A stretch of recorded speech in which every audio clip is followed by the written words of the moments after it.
नमस्कार, बहुत बहुत स्वागत है आप सभी का भारत 24 पर और मैं हूं आपके साथ पूर्णिमा मिश्रा। वक्त हो चला है हमारे खास बुलेटिन वंदे भारत का, जिसमें आपको दिखाएंगे दिन भर की वो तमाम बड़ी खबरें जो आज सुर्खियों में छाई रही। देश प्रदेश से लेकर दुनिया की हर एक बड़ी हलचल, अगले 1 घंटे में कोई भी बड़ी खबर नहीं छूटेगी।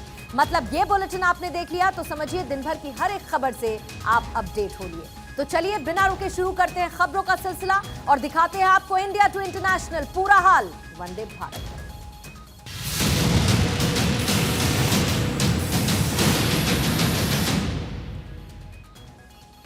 गिनी में फंसे हुए भारतीय लगातार सुरक्षित घर वापसी की मांग कर रहे हैं और इसी कड़ी में फंसे नागरिकों का एक और वीडियो संदेश सामने आया है, जिसमें वो सरकार से खुद की सुरक्षित घर वापसी की मांग कर रहे हैं। वहीं इधर भारत में उनके परिजनों का रो रो कर बुरा हाल।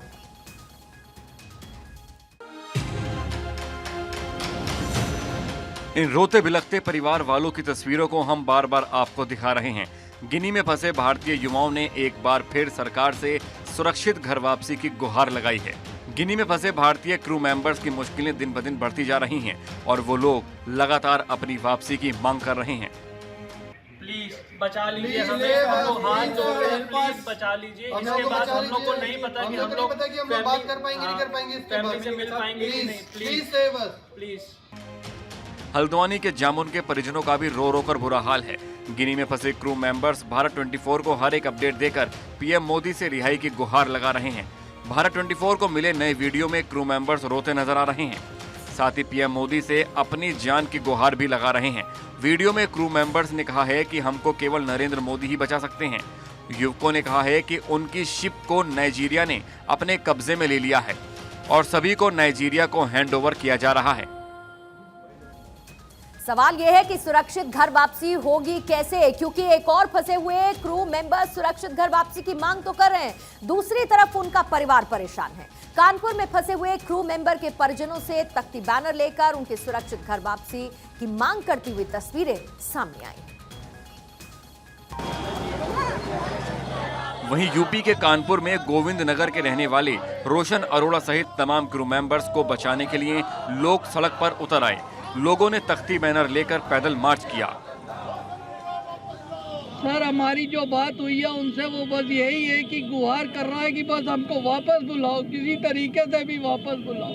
क्या लगता है दहशत का माहौल है वहाँ पर, जिस तरीके की स्थितियाँ बनी हुई हैं वहाँ पर? जी, हम इस बारे में तो ज़्यादा बता नहीं सकते, लेकिन ये मालूम है कि वो बच्चे सब यही कह रहे हैं कि हमको नाइजीरिया ना लिया जाए, यही गिनी देश से ही वापस अपने देश वापस भेज दिया जाए। आम लोगों के साथ किदवई नगर विधायक महेश त्रिवेदी भी मौजूद थे। हम लोगों का ये संदेश वहाँ ऊपर तक मोदी जी तक पहुँच जाए और लोग लगे हुए हैं, हम लोग भी लगे हुए हैं। हमको उम्मीद है कि जो बच्चा हमारा है, देश के और न बच्चे हैं, वो जल्द ही वापस आकर आए। इसके लिए हम लोग आवाज़ बढ़ाने के लिए कार्य कर रहे हैं। गिनी की सेना ने मर्चेंट नेवी के मेंबरों पर तेल चोरी का आरोप लगाया है और उनको गिरफ्तार कर लिया। जहां एक और गिनी में फंसे भारतीय नागरिक घर वापसी की गुहार लगा रहे हैं, वहीं दूसरी ओर कानपुर में परिवार के लोग मेंबर्स की सुरक्षित घर वापसी की मांग कर रहे हैं।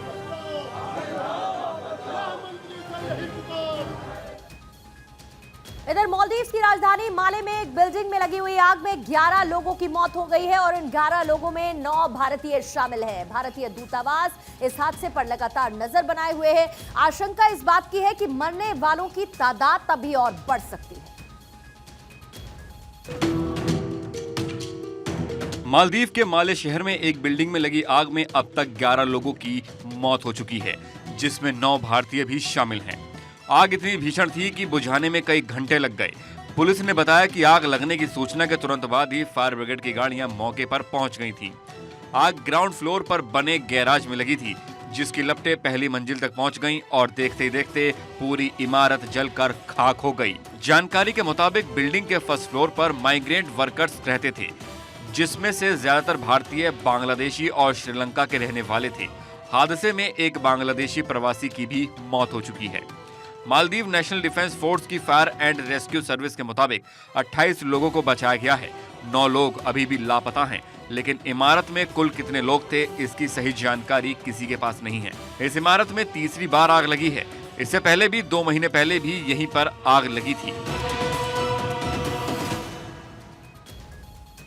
तो मालदीव्स में हुए हादसे में 9 भारतीयों समेत 11 लोगों की मौत हो गई और यह आंकड़ा अभी भी और ज्यादा बढ़ सकता है क्योंकि अब भी राहत और बचाव कार्य किया जा रहा है और अगर कोई जिंदा बचा है जिसकी उम्मीद बाकी है तो फौरन उसे बचाया जा सके। ये जो मालदीव्स में पूरा अग्निकांड, मालदीव्स की राजधानी माले में यह अग्निकांड नजर आया। इसमें गैरेज में रखी हुई गैस आग लगने की हो सकती है वजह। यहां पर गैराज में गैस रखी हुई थी और इसके साथ ही आग बहुत तेजी के साथ फैली, इसीलिए वहां पर मौजूद लोगों के लिए बचने का कोई स्कोप नहीं था। हालांकि बचने की जरूर कोशिश की गई लेकिन आग फैलती गई। इमारत में कितने लोग थे अभी तक इसकी जानकारी नहीं है। अभी तक का जो आंकड़ा सामने है इसीलिए कहा जा रहा है कि मौत का आंकड़ा बढ़ सकता है। माले अग्निकांड में मृतकों की संख्या और ज्यादा बढ़ने की आशंका है। रेस्क्यू ऑपरेशन लगातार चलाया जा रहा है और बची हुई जान अगर कोई भी है तो उसे बचाने की त्वरित कोशिश की जा रही है। ब्रिटेन के किंग चार्ल्स तृतीय को यॉर्कशायर में विरोध का सामना करना पड़ा है। एक युवक ने उन पर अंडों की बौछार कर दी, जिसके बाद हालांकि इस युवक को गिरफ्तार जरूर कर लिया गया लेकिन इस दौरान वो चुप नहीं रहा। ये चिल्लाता रहा कि ये देश गुलामों के खून पर बना हुआ है। किंग चार्ल्स तृतीय और क्वीन कंसोर्ट कैमिला एक कार्यक्रम में शामिल होने 2 दिवसीय दौरे पर नॉर्थ इंग्लैंड के यॉर्कशायर पहुंचे थे। किंग और क्वीन मिगलेगेट बार पर लोगों से बातचीत कर रहे थे। लोग किंग के स्वागत में गॉड सेव द किंग गा रहे थे। तभी नारेबाजी करते हुए एक शख्स ने उन पर अंडे फेंक दिए। अंडे फेंकने वाला युवक चिल्ला रहा था, ये देश गुलामों के खून पर बना है। आरोपी को तुरंत गिरफ्तार कर लिया गया। गिरफ्तारी के बाद युवक ने कहा कि मैं गुलामी, कॉलोनियलिज्म और इंपीरियलिज्म के पीड़ितों के साथ हूँ। न्याय के तौर पर ये अंडे फेंके गए। न्याय उन लोगों के लिए जिन्होंने किंग चार्ल्स को किंग बनाने पे अपनी जान गंवाई है। ये ऐसा न्याय है जिसे लोग देख सकते हैं। घटनास्थल पर मौजूद एक महिला ने कहा कि सभी लोग किंग और क्वीन का इंतजार कर रहे थे। जैसे ही दोनों मिगलेगेट बार पहुंचे, युवक ने उन पर 5 अंडे फेंके। महिला के मुताबिक पुलिस युवक के हाथ पैर बांधकर ले गई है।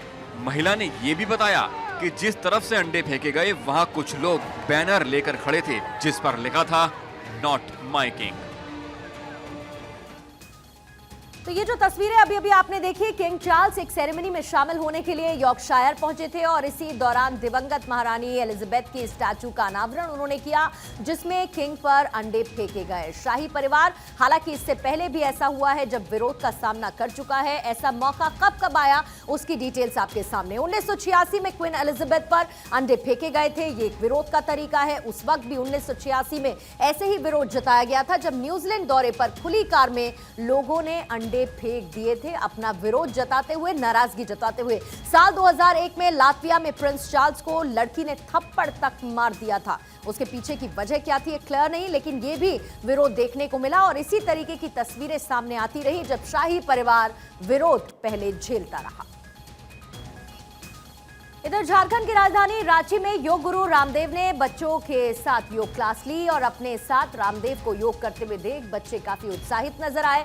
बाबा रामदेव ने बच्चों को सफलता के गुर भी बताए। रांची में योग गुरु रामदेव ने बच्चों के साथ योगा किया। नामकुम में आचार्य कुलम विद्यालय के बच्चों को रामदेव योग का प्रशिक्षण दे रहे थे। बच्चों के बेहतर भविष्य की कामना करते हुए उन्होंने सफलता के गुरु सिखाए और अलग अलग योगासन के बारे में बताया। खुद को योग गुरु रामदेव को अपने बीच पाकर बच्चे उत्साहित दिखे। इस योग शिविर में विद्यालय के सभी छात्रों ने हिस्सा लिया, जिसके लिए उन्हें सुबह 4 बजे स्कूल बुलाया गया था।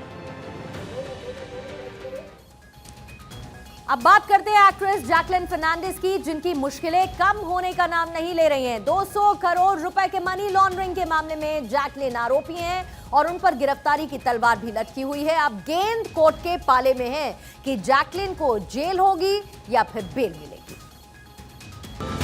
200 करोड़ के मनी लॉन्ड्रिंग केस में बॉलीवुड एक्ट्रेस जैकलिन फर्नांडिस की नियमित जमानत याचिका पर कल यानी 11 नवंबर को फैसला आएगा। इस केस में सुनवाई के लिए जैकलिन आज पटियाला हाउस कोर्ट पहुंची थी। इस दौरान ईडी ने कहा कि जैकलिन के खिलाफ पर्याप्त सबूत हैं, इसके लिए उन्हें नियमित जमानत न दी जाए। सुनवाई के वक्त पटियाला हाउस कोर्ट में जैकलिन के साथ पिंकी ईरानी भी मौजूद थी। पिंकी पर सुकेश से पैसा लेकर जैकलिन तक पहुंचाने का आरोप है। जैकलिन ने कोर्ट रूम में अपने बचाव में कहा, इस मामले में जांच एजेंसी को मैंने पूरा सहयोग किया है। मैंने खुद इस मामले में सरेंडर किया, लेकिन ईडी ने मुझे सिर्फ परेशान किया है। वहीं दूसरी ओर ईडी की तरफ से वकील ने कहा है कि जैकलिन एक विदेशी नागरिक है। उनका परिवार श्रीलंका में रहता है। जैकलिन ने दिसंबर 2021 में भागने की भी कोशिश की थी। पटियाला हाउस कोर्ट ने 22 अक्टूबर को जमानत याचिका पर सुनवाई करते हुए जैकलिन को अंतरिम जमानत दी थी। तब भी ईडी ने जमानत के फैसले का विरोध किया था। एजेंसी ने आरोप लगाया है कि जैकलिन ने कभी भी जांच में सहयोग नहीं किया। सबूत सामने आने पर ही सब खुलासे हुए। ईडी का ये भी कहना है कि उन्होंने भारत से भागने के लिए काफी कोशिशें की थी, लेकिन एलओसी जारी होने की वजह से ऐसा नहीं हो सका। आपको बता दें कि पिछले साल ईडी ने सुकेश चंद्रशेखर और अन्य के खिलाफ 200 करोड़ रुपए के मनी लॉन्ड्रिंग मामले में चार्जशीट दाखिल की थी। आरोप के मुताबिक सुकेश ने तिहाड़ जेल में सजा काटते हुए रैनबैक्सी के पूर्व प्रमोटर शिविंदर सिंह और मलविंदर सिंह को जेल से बाहर निकलवाने का झांसा देकर उनकी पत्नियों से 200 करोड़ से अधिक की ठगी की थी। ईडी के मुताबिक सुकेश के 200 करोड़ रुपए की जबरन वसूली मामले में जैकलिन अहम गवाह हैं।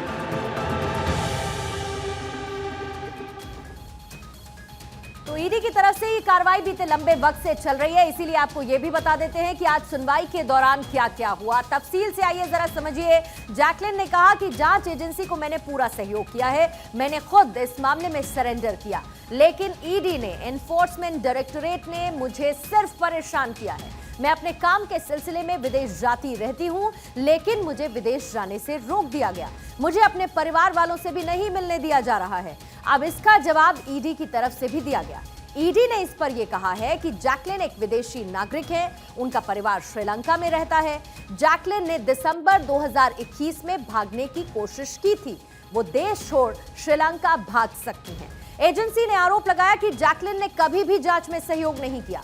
ईडी का यह भी मानना है कि जैकलिन को शुरू से ही पता था कि इस केस का मुख्य आरोपी यानी कि सुकेश चंद्रशेखर एक ठग है और वो जबरन वसूली करता है। उसके बावजूद जैकलिन सुकेश चंद्रशेखर से लगातार गिफ्ट्स लेती रही, उपहार रिसीव करती रही, जिसके बाद वो इस जांच की जद में आई हैं। क्योंकि बात हो रही है सुकेश चंद्रशेखर की भी। सुकेश चंद्रशेखर लेटर बम लगातार फोड़ रहे हैं। सियासत से लेकर एंटरटेनमेंट वर्ल्ड तक अपने रसूख का दावा करने वाले महाठग सुकेश चंद्रशेखर ने एक नया लेटर बम फोड़ा। सुकेश एक के बाद एक 4 लेटर के जरिए सनसनीखेज आरोप लगा चुके हैं और चौथे लेटर बम में सुकेश ने अपनी जान को खतरा बताते हुए तिहाड़ जेल से शिफ्ट करने की मांग की। महाठग सुकेश का एक और लेटर बम सामने आया है, जिसमें उसने एलजी से खुद की जान को खतरा बताया। सुकेश ने लेटर में खुद को दिल्ली से बाहर किसी जेल में ट्रांसफर करने की मांग की है। एलजी को लिखे इस खत में सुकेश ने तिहाड़ जेल प्रशासन पर उसे और उसकी पत्नी दोनों को परेशान करने का आरोप लगाया है। एलजी विनय कुमार सक्सेना के नाम लिखी गई इस चौथी चिट्ठी में सुकेश ने लिखा है कि जेल की सुरक्षा में अंदर तैनात सीआरपीएफ कर्मी उसे मारते पीटते हैं, इसलिए एलजी को जल्द से जल्द उसकी ये मांग पूरी करनी चाहिए ताकि उसकी जान पर मंडरा रहा खतरा टल सके। इसी खत के जरिए सुकेश ने अपनी पत्नी को भी किसी और जेल में भेजने की मांग की है। आपको बताते चले कि नया लेटर उसने अपने वकील के जरिए भेजा है। इससे पहले महाठग सुकेश चंद्रशेखर ने दिल्ली के उपराज्यपाल विनय कुमार सक्सेना को तीसरी चिट्ठी लिखी थी, जिसमें उसने एक बार फिर आम आदमी पार्टी नेता सत्येंद्र जैन पर गंभीर आरोप लगाते हुए कहा था कि अगर वो महाठग हैं तो सत्येंद्र जैन ने मुझसे 50 करोड़ रुपए क्यों लिए थे। सुकेश ने दूसरी बार 4 नवंबर को हाथ से लिखी चिट्ठी में आरोप लगाए थे। 5 नवंबर को एलजी को अपने वकील के जरिए चिट्ठी भेजकर सीबीआई जांच की फिर से मांग की थी। सत्येंद्र जैन और पूर्व डीजी तिहाड़ संदीप गोयल की शिकायत एलजी को करने के बाद सुकेश ने 3 पेज का शिकायती पत्र एलजी को भेजकर फिर से सीबीआई जांच की मांग की थी। सुकेश चंद्रशेखर ने सबसे पहले एक चिट्ठी एलजी को भेजी, जिसमें सत्येंद्र जैन पर 10 करोड़ रुपए और तिहाड़ के तत्कालीन डीजी पर 12 करोड़ रुपए प्रोटेक्शन मनी लेने के आरोप लगाते हुए जांच की मांग की थी। ये हैंड रिटन लेटर सुकेश ने 7 अक्टूबर को लिखा था और 10 अक्टूबर को उसके वकील AK सिंह ने चिट्ठी एलजी को स्पीड पोस्ट की थी। फिर 4 नवंबर को सुकेश चंद्रशेखर का दूसरा लेटर उसके दूसरे वकील अनंत मलिक के जरिए सामने आया, जिसमें सुकेश ने सत्येंद्र जैन, डीजी तिहाड़ के अलावा दिल्ली के सीएम केजरीवाल और कैलाश गहलोत पर पैसों के लेन देन का आरोप लगाया था। सुकेश ने यह पत्र सिर्फ मीडिया के लिए लिखा था, जिसे उसने एलजी वी के सक्सेना को नहीं भेजा था।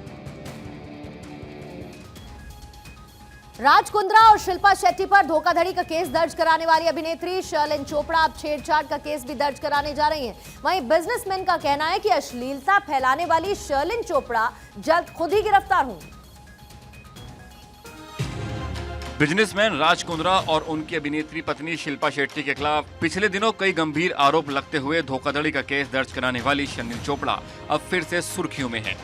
शर्लिन चोपड़ा अब राज कुंद्रा के खिलाफ एक और केस फाइल करने जा रही हैं। शर्लिन चोपड़ा ने अपनी लीगल टीम को राज कुंद्रा के खिलाफ आईपीसी 156 थर्ड का मामला दर्ज कराने के निर्देश दिए हैं। यानी आने वाले कुछ दिनों में राज कुंद्रा को सेक्सुअल हरासमेंट का एक और केस झेलना पड़ेगा। पिछले साल एक्ट्रेस ने राज कुंद्रा और शिल्पा शेट्टी के साथ अपने एसोसिएशन की डिटेल देते हुए महाराष्ट्र साइबर सेल और मुंबई क्राइम ब्रांच में अपने बयान दर्ज कराए थे। शर्लिन चोपड़ा ने कहा था कि उन्होंने राज कुंद्रा और शिल्पा शेट्टी के खिलाफ कुछ अश्लील वीडियो और तस्वीरें बनाई हैं। शर्लिन चोपड़ा के मुताबिक इसके लिए सेलिब्रिटी कपल ने उन्हें अभी तक 48 लाख रुपए पेमेंट नहीं किया है। इसी के बाद दोनों के खिलाफ जुहू पुलिस स्टेशन में बकाया राशि का भुगतान न करने के लिए धोखाधड़ी का मामला भी दर्ज कराया गया है। आरोपों से घिरे राज कुंद्रा ने हाल ही में ट्विटर पर एक फैन के सवाल का जवाब देते हुए शर्लिन चोपड़ा को लेकर खुलकर बात की थी। राज कुंद्रा ने आगे कहा था कि शर्लिन को जल्द ही गिरफ्तार कर लिया जाएगा, समय की बात है, वह समाज के लिए भी खतरा है।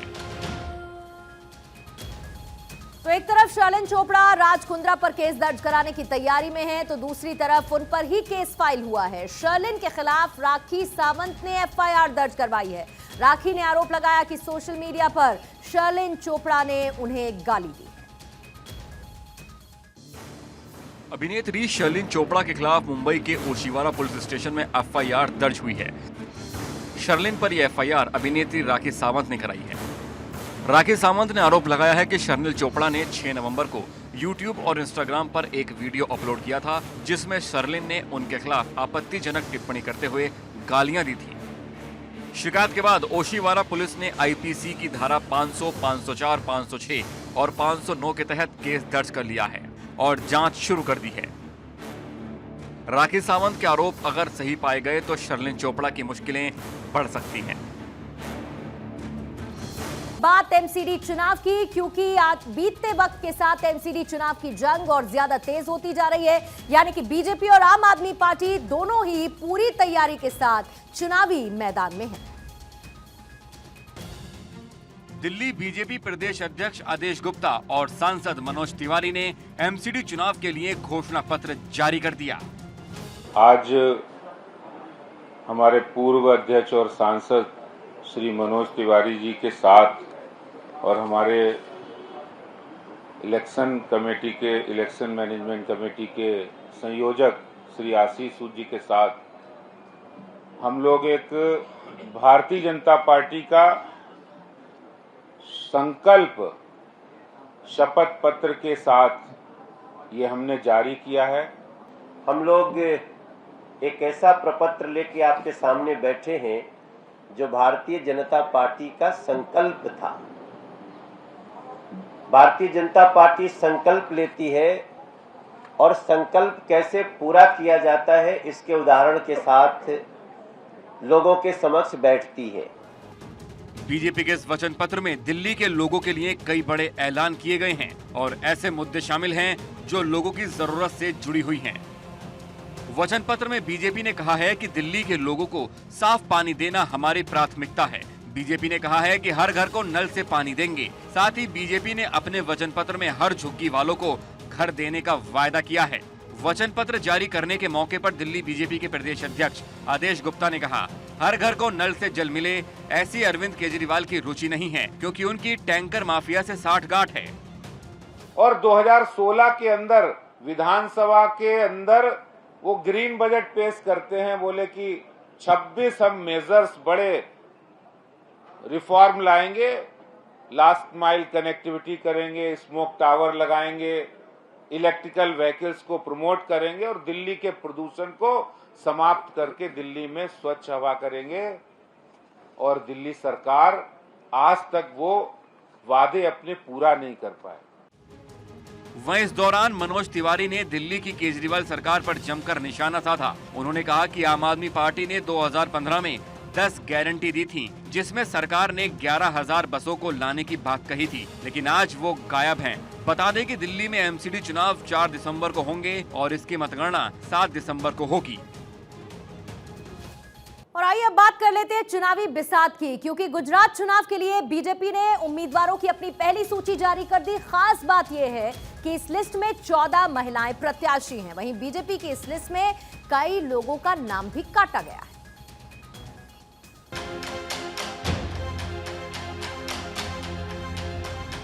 गुजरात विधानसभा में बीजेपी ने अपने उम्मीदवारों की पहली सूची जारी कर दी है। इसके तहत 160 सीटों पर उम्मीदवारों के नाम तय कर दिए गए हैं। केंद्रीय मंत्री भूपेंद्र यादव ने इसका ऐलान किया। उन्होंने बताया कि मुख्यमंत्री भूपेंद्र पटेल घाटलोडिया सीट से चुनाव लड़ेंगे।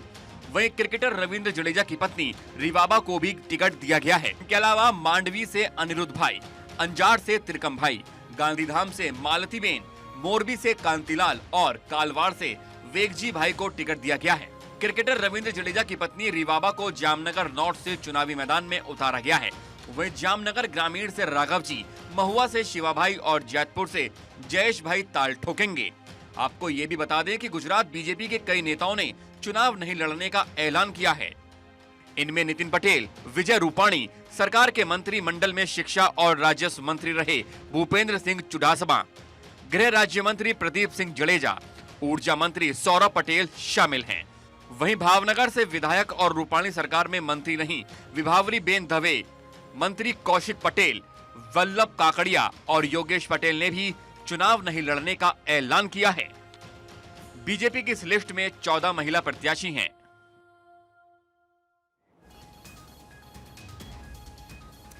मैनपुरी लोकसभा सीट पर उपचुनाव की जंग तेज हो चुकी है। समाजवादी पार्टी का गढ़ कहे जाने वाली इस सीट से समाजवादी पार्टी ने अपने प्रत्याशी के नाम का ऐलान कर दिया है।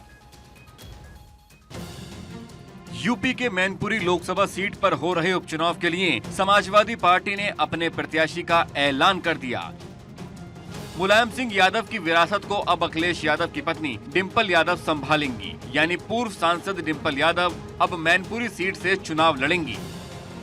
आपको बता दें कि मुलायम सिंह यादव के निधन के बाद ये सीट खाली हुई थी। इस सीट पर यादव परिवार का कई दशकों से कब्जा है। 44 साल के डिंपल यादव ने अपना पहला चुनाव 2009 में लड़ा था, जब अखिलेश यादव ने फिरोजाबाद सीट छोड़ी थी। इस उपचुनाव में डिंपल यादव को मशहूर अभिनेता और राजनेता राज बब्बर के हाथों शिकस्त का सामना करना पड़ा था। इसके बाद 2012 में कन्नौज लोकसभा सीट पर उपचुनाव हुआ था, जिसमें डिंपल यादव निर्विरोध जीत गई थी। तो मैनपुरी सीट से बीजेपी ने भले ही आधिकारिक उम्मीदवार का ऐलान न किया हो, लेकिन संभावना इस बात की है कि इस सीट से अपर्णा यादव को खड़ा कर सकती है बीजेपी। अगर ऐसा होता है तो मुकाबला देवरानी और जेठानी के बीच होगा। वहीं बीजेपी ने डिंपल यादव के उम्मीदवार बनाए जाने पर समाजवादी पार्टी पर तंज कसा है। डिंपल यादव के प्रत्याशी बनने पर बीजेपी ने तंज कसा है। बीजेपी प्रवक्ता राकेश त्रिपाठी ने कहा, सपा में कार्यकर्ता तो केवल जिंदाबाद मुर्दाबाद नारे लगाने के लिए बचे हैं। चुनाव लड़ने का अधिकार केवल सैफई कुनबे के पास। मैनपुरी में इस बार भाजपा का कमल खिलेगा। वहीं सुभाषपा के अध्यक्ष ओम प्रकाश ने भी डिंपल के चुनाव लड़ने पर तंज कसा। विरासत तो आजमगढ़ चली गई, विरासत रामपुर चली गई, विरासत तमाम जगह चली जा रही है। पूरे देश की सत्ता विरासत की थी, चली गई। यहाँ की भी जा रही है क्या? अब यहाँ की जनता चाहेगी तो चली जाएगी। कन्नौज में डिंपल यादव के खिलाफ चुनाव लड़ चुके सुब्रत पाठक ने एसपी के परिवारवाद पर निशाना साधा। और फिर जातिवाद से भी जब इनका विस्तार हुआ तो फिर उसके बाद ये परिवारवादी हो गए। माने एक ही परिवार के लोगों को सब कुछ मिलेगा, बेटा मुख्यमंत्री, भाई कैबिनेट मंत्री, एक भाई राज्यसभा से सांसद, भतीजा सांसद, पोता सांसद, बहू सांसद, विधायक सब घर में हो गए। बहरहाल बीजेपी ने अपने प्रत्याशी का ऐलान नहीं किया है, लेकिन संभावना जताई जा रही है कि इस बार बीजेपी अपर्णा यादव को मैनपुरी सीट से उम्मीदवार बना सकती है। लेकिन ऐसा हुआ तो मुकाबला देवरानी और जेठानी के बीच का होगा। अगर ऐसा होता है तो समाजवादी कुनबा मुलायम सिंह यादव के निधन के बाद एक साथ दिखा था, उनके बीच एक बार फिर तलवार खिंच जाएंगी।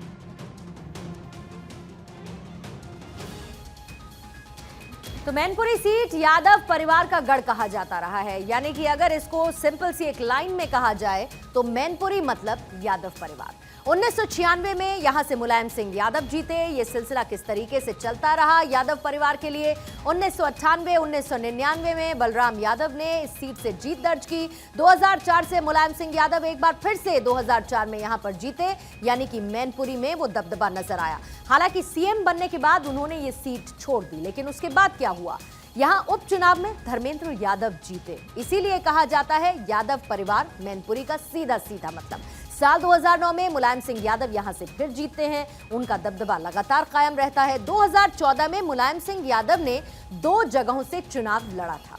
इन 2 जगहों से चुनाव लड़ने में मैनपुरी, आजमगढ़, ये वो 2 जगह थी जहां से मुलायम दोनों ही जगहों से विनिंग कैंडिडेट थे, यानी कि दोनों ही जगहों पर वो जीत गए थे। हालांकि मुलायम ने उसके बाद मैनपुरी सीट को छोड़ दिया था और फिर उपचुनाव में तेज प्रताप यादव ने यहां से जीत दर्ज की थी। साल 2019 में एक बार फिर से मुलायम सिंह यादव ने इसी सीट से जीत दर्ज की। ये 2019 का डेवलपमेंट देखने को मिला और इसीलिए कहा जाता है कि मैनपुरी सेफ सीट है और यहां सीधा सीधा मतलब है यादव परिवार की जीत। अब बात छत्तीसगढ़ की करेंगे, क्योंकि छत्तीसगढ़ में आदिवासियों के 32% आरक्षण को लेकर मचे सियासी घमासान के बीच बघेल सरकार ने इसी मुद्दे पर 1 और 2 दिसंबर को विधानसभा का विशेष सत्र बुलाया, जिसमें एक नया विधेयक पेश किया जाएगा। इसमें आदिवासियों को 32% आरक्षण देने की बात होगी।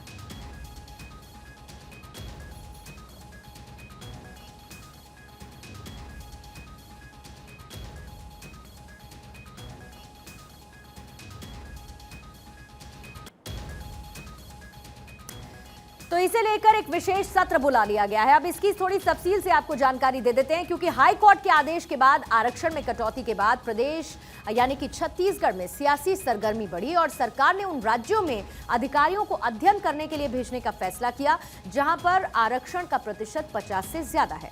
अधिकारियों की इसी रिपोर्ट के बाद नया अध्यादेश बनाया जाएगा, जिसमें आदिवासियों को 32% आरक्षण का प्रावधान होगा। आपको उन राज्यों के बारे में भी बता देते हैं जहां पर आरक्षण 50% से ज्यादा नजर आता है, यानी कि ये रिजर्वेशन 50% से कहां पर ज्यादा है, जिसमें एक राज्य है तमिलनाडु। तमिलनाडु के बाद जो अगला राज्य है जहां पर 69% है, महाराष्ट्र में 62% है। इसके साथ ही कर्नाटक में ये 56% है, यानी कि 50 से ज्यादा है। कुल मिलाकर ये 3 राज्य जहां पर 50% से ज्यादा आरक्षण का परसेंटेज है। अब बात अमेरिका की करेंगे, क्योंकि अमेरिका में मिड टर्म के चुनाव ने राष्ट्रपति जो बाइडेन और पूर्व राष्ट्रपति डोनाल्ड ट्रंप दोनों के दोबारा से राष्ट्रपति चुनाव की दौड़ में शामिल होने की उम्मीदों पर पानी फेर दिया है। ट्रंप के उम्मीदवारों की हार से साफ हो चुका है कि अब लोग उन्हें पसंद नहीं कर रहे हैं, जो उनके उग्र राष्ट्रवाद को झटका है।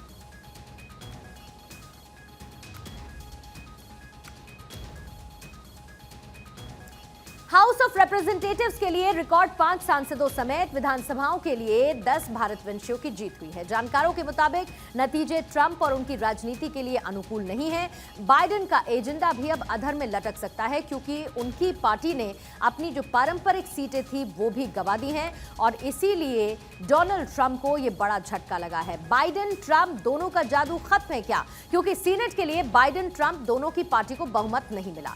बाइडेन की डेमोक्रेटिक पार्टी को 48 सीट मिली है और ट्रंप की रिपब्लिकन पार्टी के खाते में 49 सीट आई।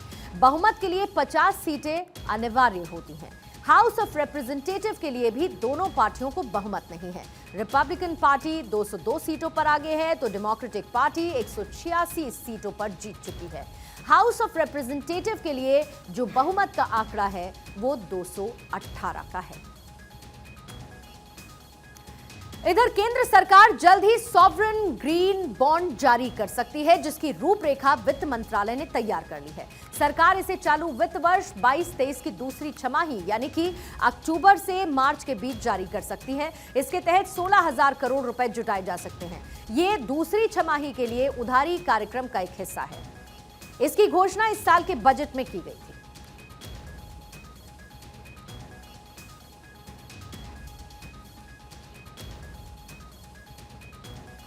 तो आइए आपको ग्रीन बॉन्ड के बारे में भी समझा देते हैं, क्योंकि ग्रीन बॉन्ड से सरकार 16,000 करोड़ रुपए जुटाएगी, जिसका फायदा यह होगा कि सरकार को उधार कम लेना होगा, यानी कि सरकार अंडर डेप्ट कम होगी। चालू वित्तीय वर्ष की दूसरी छमाही में केंद्र सरकार 5,92,000 करोड़ उधार लेगी, जो कि अनुमान से कम है। वहीं अगर पूरे वित्तीय वर्ष में उधारी का लेखा जोखा देखा जाए तब भी सरकार की उधारी अनुमान से कम ही होगी और इससे ये फायदा होगा, यानी कि अनुमान से कम उधारी सरकार लेने वाली है।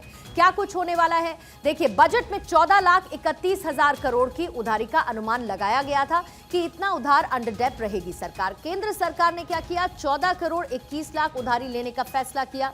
अब इसके बाद जो बड़े बदलाव किए गए उसमें ये बॉन्ड भी शामिल है। इस वित्तीय वर्ष उधारी अनुमान से 10,000 करोड़ कम है।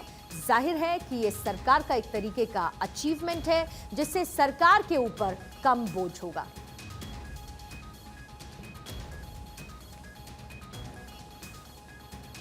मेटा ने 11,000 कर्मचारियों की छटनी कर दी, जिसके बाद ही फेसबुक डाउन हो गया। मोबाइल वर्जन तो ठीक से काम नहीं कर रहा, लेकिन डेस्कटॉप वर्जन में लॉगिन करने के लिए लोगों को मुश्किलों का सामना जरूर करना पड़ रहा है। दुनिया का सबसे बड़ा सोशल मीडिया प्लेटफॉर्म फेसबुक सुबह 10 बजे डाउन हो गया। हैरानी की बात यह है कि कंपनी में अब तक की सबसे बड़ी छटनी के बाद ऐसा हुआ है। कल ही मेटा ने अपने 11,000 कर्मचारियों को बाहर निकाला था। उसके अगले ही दिन अचानक फेसबुक के डेस्कटॉप वर्जन ने भारत में काम करना बंद कर दिया, जिसके बाद यूजर्स ने इसको लेकर शिकायत की। हालांकि मोबाइल यूजर्स को इस तरह की कोई दिक्कत नहीं आई। लोगों ने कहा है कि फेसबुक के डेस्कटॉप वर्जन पर लॉगिन करने पर ब्लैंक स्क्रीन मिल रही थी। इसी बीच आउटेज को ट्रैक करने वाली साइट डाउन डिटेक्टर ने भी फेसबुक के डाउन होने की पुष्टि की। शिकायत के ज्यादातर मामले दिल्ली, मुंबई और कोलकाता से सामने आए हैं। तो फेसबुक के डेस्कटॉप वर्जन में लॉगिन में परेशानी के बाद लोगों ने कहा कि मेटा में अब तक की सबसे बड़ी छटनी का यही नतीजा देखने को मिल रहा है, यानी कि फेसबुक के साथ फेसबुक एड मैनेजर के भी ठप होने की खबर है। देखिए, एक दिन पहले ही मेटा ने 11,000 लोगों को नौकरी से निकाला था, इस बात का जिक्र आया। उससे पहले आपने सुना कि ट्विटर में भी छटनी के बाद सोशल मीडिया की सर्विसेज पर असर पड़ा था, यानी कि कुल मिलाकर छटनी के बाद का असर कुछ इसी तरीके से देखने को मिल रहा है, जो कम से कम फिलहाल अभी आता हुआ नजर मेटा पर भी दिख रहा है और ट्विटर पर भी वो असर साफ नजर आया था। ट्विटर डील को लेकर एलॉन मस्क अब जांच की रडार पर आ सकते हैं, जिसके संकेत अमेरिकी राष्ट्रपति जो बाइडेन ने दे दिए हैं। मस्क की ये मुसीबत उनके सऊदी कनेक्शन की वजह से है। ट्विटर डील को लेकर अब एलन मस्क मुसीबत में घिरते नजर आ रहे हैं, जिसके संकेत खुद राष्ट्रपति जो बाइडेन ने दिए। पिछले महीने मस्क ने $44 बिलियन की डील पूरी की थी, जिसमें सऊदी अरब कनेक्शन सामने आ रहा है। कहा जा रहा है कि सऊदी अरब के शाही परिवार के एक सदस्य की मदद से ट्विटर डील पूरी हो सकी है। अगर ऐसा है तो उनकी इस खरीद की अमेरिकी सरकार जांच करेगी। अमेरिकी राष्ट्रपति बाइडेन से जब इस बारे में पूछा गया तो उन्होंने कहा कि मैं ये नहीं कहूंगा कि एलन मस्क कुछ अनुचित कर रहे हैं या नहीं, मैं केवल इतना कहूंगा कि एलन मस्क के विदेशी देशों के साथ सहयोग या तकनीकी संबंध ध्यान दिए जाने लायक हैं। जानकारी के मुताबिक एलन मस्क की ट्विटर डील में सऊदी अरब के प्रिंस अलवलीद बिन तलाल और कतर सोवरिन वेल्थ फंड समेत कई निवेशक भी शामिल हैं।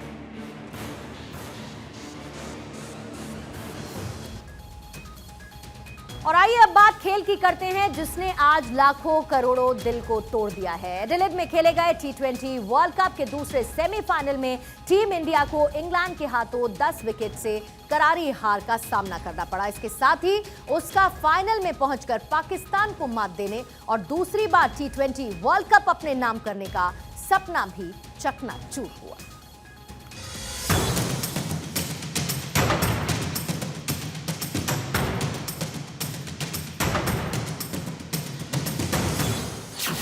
टूट गया दोबारा T20 चैंपियन बनने का सपना, पाकिस्तान से फाइनल में भिड़कर खिताब जीतने का सपना।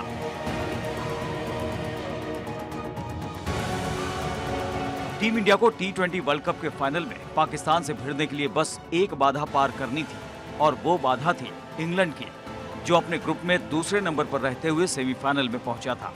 लेकिन ये बाधा इतनी बड़ी बाधा साबित होगी, इसकी कल्पना तो टीम इंडिया के कट्टर आलोचक ने भी नहीं की होगी। इंग्लैंड के हाथों 10 विकेट की हार ने भारतीय फैंस का दिल तोड़कर रख दिया। आखिर तक लड़कर हारते तो बात कुछ और होती, लेकिन यहाँ तो टीम ने पूरी तरह सरेंडर कर दिया। एडिलेड में टॉस इंग्लैंड ने जीता और पहले गेंदबाजी करने का फैसला किया। यही एडवांटेज जोस बटलर की टीम के हाथ में चला गया।